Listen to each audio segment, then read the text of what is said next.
Welcome to another exciting episode. That catch you at a bad moment. Welcome to another exciting episode of Legend Talks. I am Michael Bowie. This is Emmanuel Pierce. We are the legendary hosts of this show. Last week, our first episode was supposed to be a monumental one where we kind of briefly talked about the book, its cost, where you can get it, kind of in a general synopsis of the overall summary of the story. And so now we're at a point where if you haven't gotten the book, you might as well turn this off and come back to it once you purchase the book, once you get your shit together. This is the original. I have not gotten a copy of the remaster, otherwise I'd put that one up there so you can see this. But this is the original. The remaster looks a little bit different here on the cover. And it's 50,000, about 45,000 words more, so it's a lot thicker here than the original here that I have. So this is the point where we kind of delve into spoilers. If you have the book, maybe you haven't started it, like I said, I'd turn it off. If you have, or maybe you got past chapter 1, this is the episode for you. Because we're going to talk about what happens. We're going to give some of the lowdowns on the characters and kind of delve deeper. You know what, Manny? The characters and kind of delve deeper. Oh, you're back. You were frozen for a second. Yeah, I was having a little bit of technical difficulties on my end. Yes, I'm back. I'm excited to talk about a legend story. Excited to delve into this first chapter so we can stop playing these games with the people. They just excited to talk about the book, honestly. Well, here it is. A legend story. The first chapter is called A Night to Remember. Okay? Now, before we even jump into that, and I thought about this long and hard. Maybe I can talk about a whole episode of just the prologue, sorry. And I would just want to talk about it briefly. Adriana Hart. She starts off this entire book. You see her inside of like in between chapters where she's kind of doing her news reports.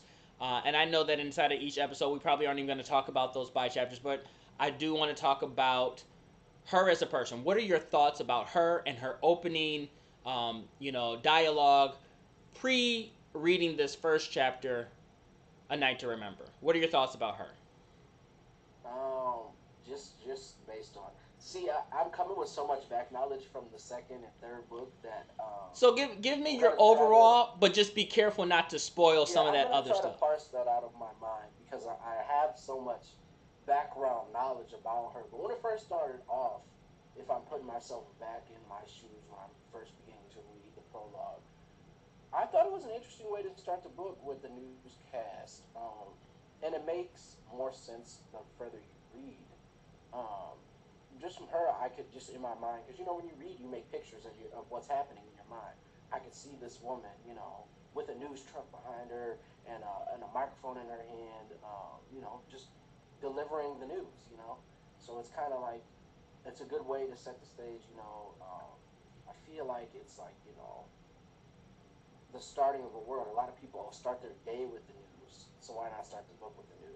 So you see her inside this big opening, and you see her inside the by chapters, and when we get through them, I'm sure we probably touch on them briefly. Where do you think her role stands, being as that person that is always the voice in between each chapter? How did that affect you seeing it? What kind of role did you see? Because for me, as the person writing her, after you give your thoughts, I'm going to kind of delve in and tell you what I think, and then we'll jump into the chapter 1. Okay, so for the first book, I kind of see her as a narrator of what's happening, like a recapper and a narrator of what's going on. Not only in the book of what we read, but the surrounding world, filling in the gaps of things that are happening as the story progresses, and someone who's kind of moving the story along, which is what a narrator does, right? They kind of set the scene for everything that's going to happen. So that's kind of the role I envision her in the first book. That changes for me. I do. I would say that, yeah. Well, that's because she jumps out of the role of being a narrator, and then she becomes part of the story. And I have talked to many of people who don't like her, and I don't know why. Because for me, she's an important piece to the entire book. the funny thing that you said inside of the first episode is you were talking about how the book really opens your mind, causes you to think, challenges you, etc., and could even change your views or whatever, or open your eyes to different views. And she was supposed to encapsulate that.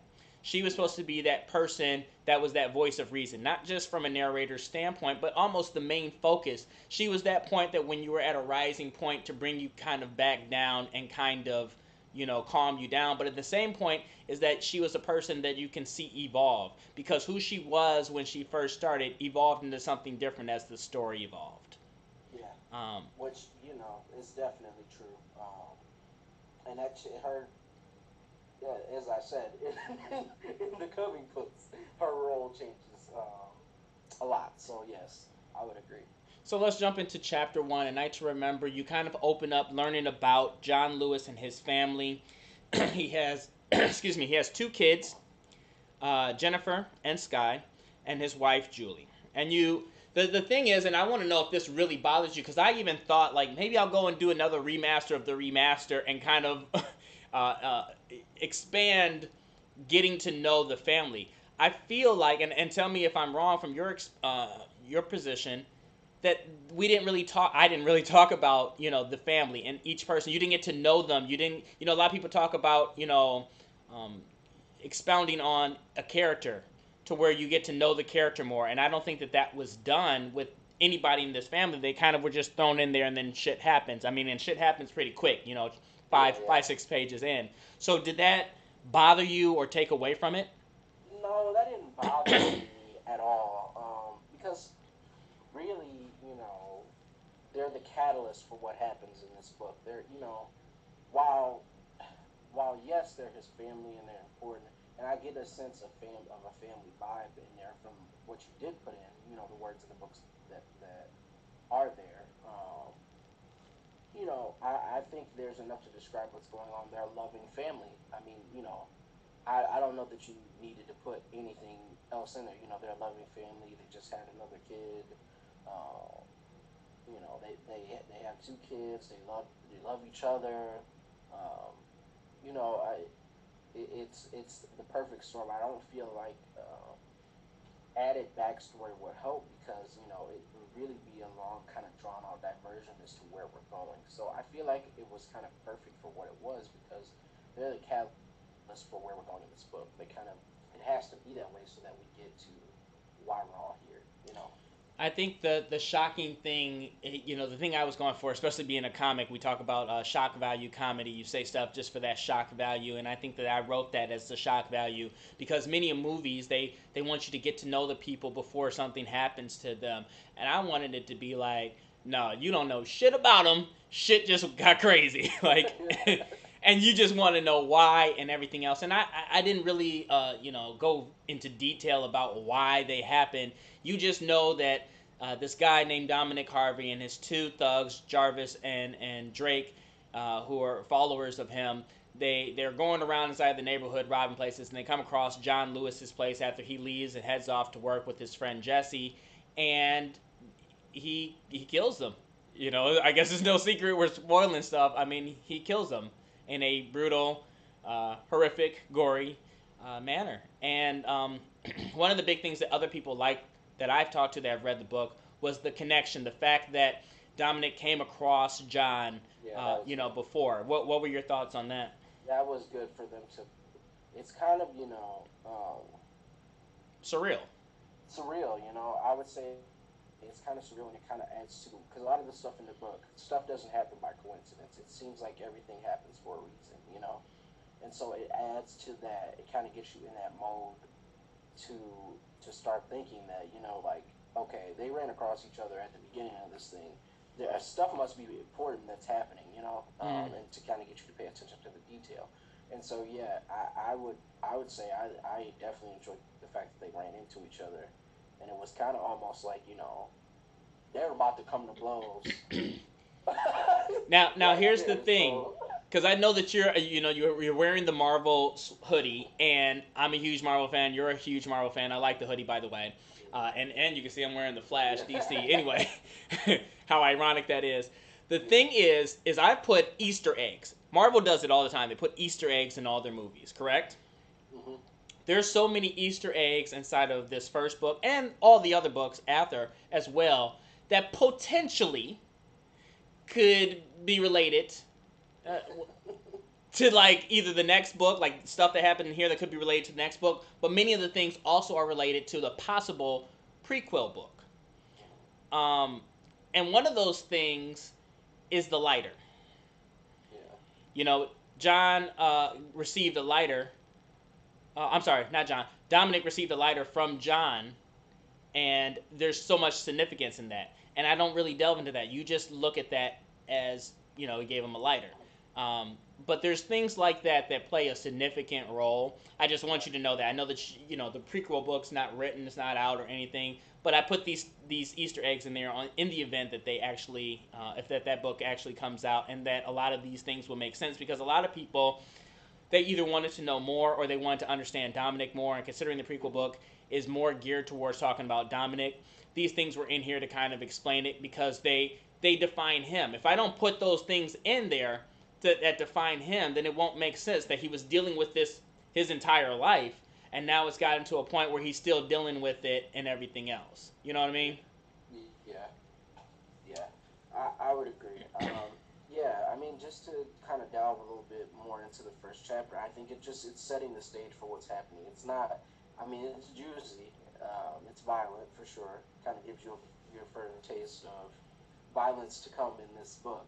Um, Do you? Because that's a big thing too. There's so many people that have said, "Oh, like it's too much violence." Like, are you serious right now? Like, it's too much vulgarity. Are you just said fuck to me like 12 times today. Like it cannot be too much vulgarity and there's more yeah. violence on the news. Do you think that really would be offsetting to a reader? Like when I think about it, people like Stephen King, one of the greatest horror book writers of all time. Like if he's so good, the best of the best for horror, then I can't imagine he must be so detailed. And I've never read a Stephen King book, but it must be so good and horrific that what would be the difference between a Stephen King book and this? It's your name isn't Stephen King. That's the difference. And Okay. so, that's not an insult. That's not a shot. But you kind of get what I'm saying, right? It's like people will accept stuff from people that they know and that are famous, as opposed to people that they don't know and aren't famous. So I've had people that read Stephen King books and were like, I read just this one page in this one pair. I was about to throw up. It was so detailed and blah, blah. Like I said, I've never read it to know. But, when I wrote yeah, some of I this. mean, it's not everybody's cup of tea. I want to say that. Like, books are kind of like that way. You know, some people read books to, have that escape or have a piece about something. Some people read books to, go on an adventure that they haven't been on before. It just depends. It's not everybody's cup of tea. But for those people that, if you watch action movies or you watch horror movies and you enjoy those, or if you like, action-packed books or mystery books or kind of adventure books, then this will be for you. Well, I know like if you read romantic comedies, you're not going to It be probably is not a going to be. huge fan of this. But that's the kind of book that you like reading. That doesn't mean maybe you read romantic comedies, but you also watch the news. So you have to be exposed to that. Or maybe you love romantic comedies, but you live inside of the hood. Like this stuff is still stuff that is every day. It's still normalized happenings, regardless of what kind of books that you want to see. And that message, that overlying message, is that there's too much hate, there's too much violence, and everything. And I think that people that have read it, that have complained about like the violence in it, that was too much or whatever the case may be, is like you really you need to accept. Like I said, the person said fuck to me like 12 times one day. Like you have to accept being a better person, doing better. By all people, being kinder and everything else. And that's really the overall message, not how much violence is in it. And I know that that's going to be overlooked, but, you have to get through, the mud and everything until you can get to the shore, through the swamp. Yeah, So, yeah. I agree. I agree. Um, so yeah, I mean, I don't get to the real juicy stuff, but I am excited to get to the juiciest of the juiciest details. But this is chapter one and the prologue are a great start. I think um, a lot of times when you're reading a book, you need something to grab you in that first few pages, and this definitely does that. And the transitions are quick. From what's happening to the scenes, and like I said, when you're reading it, just in my mind too, you can visualize what's happening. John Lewis looks a certain way to me. Dominic Harvey looks a certain way to me. Maybe that it's associated with people in your past or how you view them, but you can definitely paint a picture. As I was reading the book, I vividly remember, and those pictures are coming back in my head, painting a picture of what's happening. So you will definitely find yourself doing that as well. So I have two final questions just to kind of grab your thoughts and delve a little bit. You complain all the time about Dominic getting everything. This is the first chapter where you got to know Dominic. What were your thoughts about Dominic and his two hoodlum friends, Drake and Jarvis, in their first encounter? Did he get a whole bunch of stuff in this first chapter, in this first encounter? You're just, first of all, hold on. You're just a heel guy. So like I know for those people that don't know, we like wrestling. Heel is the bad guy. He's a heel guy, so he likes. I do. and so that plays out in this book quite frequently. You can't have a happy story all the time. In this specific chapter, no, I felt like he was just serving his purpose here. The chapters where I got really upset with you, we'll bring those back up. Yeah, then that means I'm going to ask this question every chapter until I can find out where did it first start to hit a nerve. Yeah, but it didn't hit a nerve here. I mean, he's just the antagonist in the book. This is him beginning his road to be the antagonist, and I don't think that really. I mean, do I agree with his actions? Absolutely not. I don't co-sign him at all. But I was thinking, this is a cold motherfucker. He willing to kill his friends, everybody, and his friends ain't even really his friends. Let's go ahead and keep it above there. Well, that is such a symbolism of things that we should all know as people. That somebody in our personal life that we call a friend, and then find out they're not really our friend. There is so much symbolism. There is so much foreshadowing. There is so much to this book, and that's one of the big things, that people that you think are your friend, people that you can't trust, is like they say, keep your friends close and your enemies closer. I mean, he's definitely the top of the enemies. Yeah, he at that point, I would say, he was just serving his purpose. It's being the antagonist and building it up. It's not till later to you just start blessing him with. I want to say it, but I'm not going to. You start blessing him with many things. You act like I was giving him like birthday gifts and Christmas gifts. Like, what was I? Christmas, birthday, New Year's. He didn't get anything. Just as crazy as he just was continuing to do crazy things. No one gave him anything, and me being a heel guy has nothing to do with it. That just means I like heels. That's all it means. I didn't give him anything because of it. What was there any difference in terms of the remastered from the original version, considering that you knew a little from this chapter, but you learned more? Is there any difference that you can compare from that first chapter? And I know that it's been a while since you read the first one, and I know the remaster is a little bit newer to you that you've read. But is there anything that kind of stands out in your mind as a difference from those two? I wouldn't say there's a difference. There's more detail. You're adding around the context of the story. That's kind of how I see the remaster. There's a lot of context there.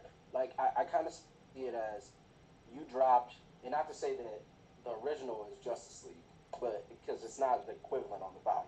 I was about to say, damn, you gonna Josh Whedon me? Josh Whedon me, really? Okay. It's kind of like you dropped Justice League, and we got pieces of it, and then you dropped the Snyder's Cut. Where we got we get way more context, about the things that are going on. I wouldn't necessarily say that it's anything that kind of stuck out to me. It's just like, oh, okay, here's some more context about everything that has happened. Okay.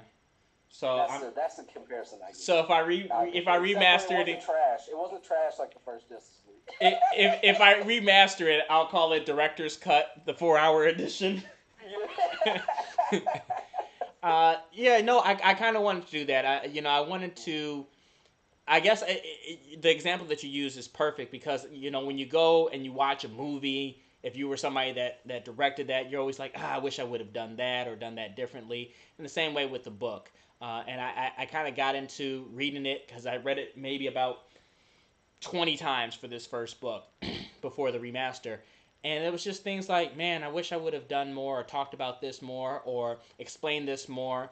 And then, like I said inside the first episode, is that this was supposed to be a one book deal. And so when you wrote two more books and a lot more stuff happened and that was never supposed to be there, it was like, well, let me connect some of the dots. Like I say, I can't even tell you. I would have to read this bad boy on camera to tell you all the Easter eggs. There are so many Easter eggs in this book, book 2, book 3, that all just kind of play hand in hand. And the bigger thing that you said is that everything happens for a reason, and it does. Yes. So, book 1? I thought I said I realized I was looking at the back. I was like, am I showing the back?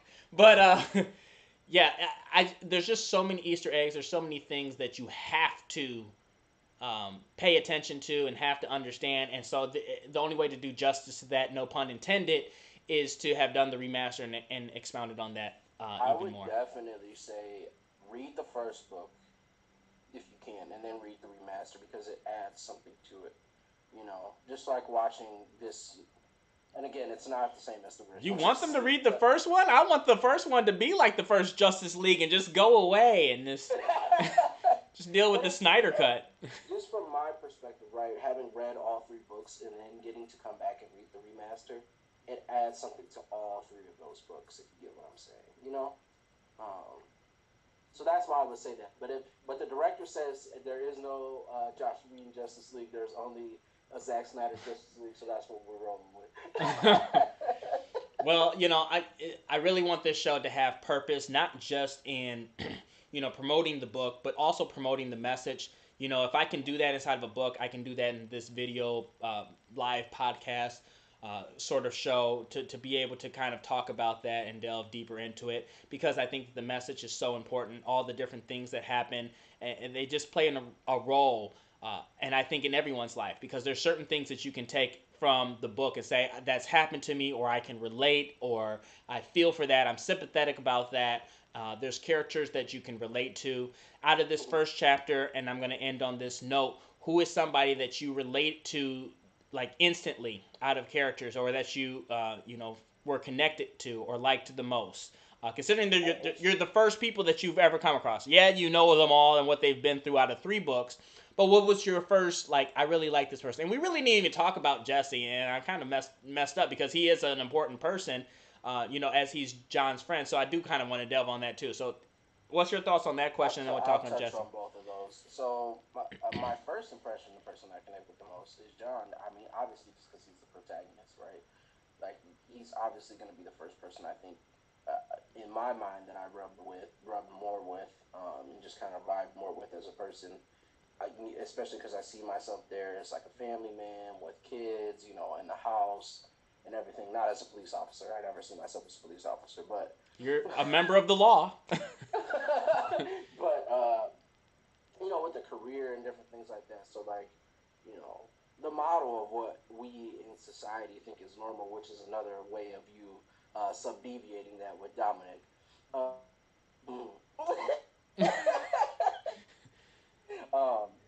So that's kind of where I vibed it. With Jesse, just in the beginning, I kind of see Jesse as that, goofy, kind of awesome friend, that everybody has, that you get to work with. It's a bonus that they get to work with each other, but I think they'd be friends no matter what. And so, yeah, he's a very interesting character, and to have the.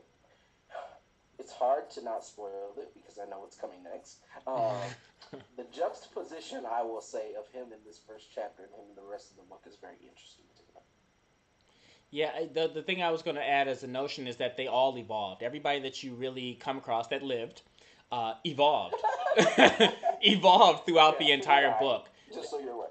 Who they were inside of this first chapter, they become someone totally different and go completely different directions. And, the book kind of ends with John finding out about his family being murdered. He comes home to it, and he's really thrown off by it. He breaks down about it. It hits him emotionally, and his friend Jesse is the only one that was there. You know, we talk about people that are not your friend, say they're your friend, like Dominic and Drake and Jarvis, but Jesse and John are those two genuine friends. They no different from like you and I, where they just have a strong relationship and bond, can be there for each other, and you know, he offers up his place, you know, for him to stay, and that's kind of how this chapter ends. So as that being the overall message and the overall summary of us delving into chapter 1, is there any other insight or thoughts or concerns, things that you kind of want to tell the people that are watching, or maybe have read the first chapter or are going to read the first chapter and decide to be spoiled by watching this first? Yeah, just strap up your seatbelt. Prepare for Dominic Harvey to become the ultimate supervillain to get all of his powers like Thanos. Well, he is like Thanos. We've already had that talk, and Thanos is a good guy, and so in my opinion, Dominic is a good guy. So yeah, just strap in. But yeah, I mean, this should be a proper introduction for you into the book. And I kind of, we really, for all those watching and for all those who will watch, we really would appreciate some engagement in the comment sections. I think it would make the show so much better if we could have that active conversation and kind of pick you guys' brain too of what you think of the book. So if you got it, if you haven't read it yet and you watch this and you end up reading it, please get down in the comment section and give us some questions, give us some stuff to talk about. We will definitely respond either on the show and via comment. So we definitely would love to see that.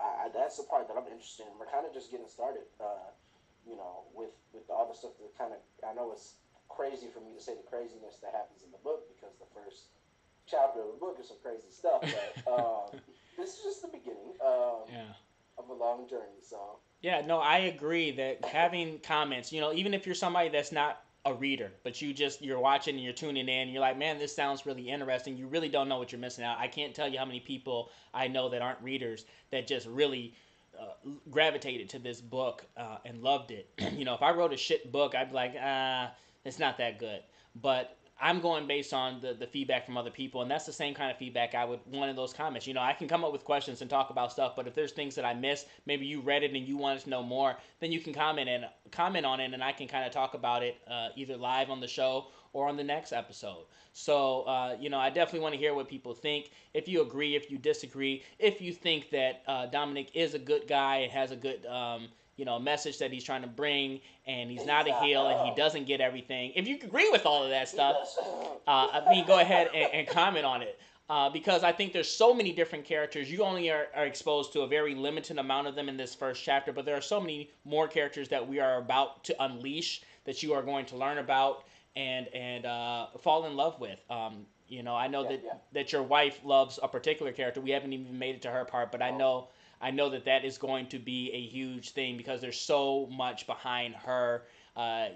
Your wife wanted me to do her own book, a book about this person, and I could, because she's such a great person, but I don't know if her story is interesting enough. So that's really all I have to kind of end on this note. I want to thank everybody for tuning in. Please don't forget to like, comment, and subscribe. Hit that bell, do all that jazz. Comment in the comment section. Tie a note to a pigeon's leg. Fly it on its way. Send it on over to us right there on the keyboard, right there in the comments, right there inside the email section. And as always, I am the legendary Michael Bowie. And I am the legendary Emmanuel Pierce. And this has been A Legend Talks. Legend Talks.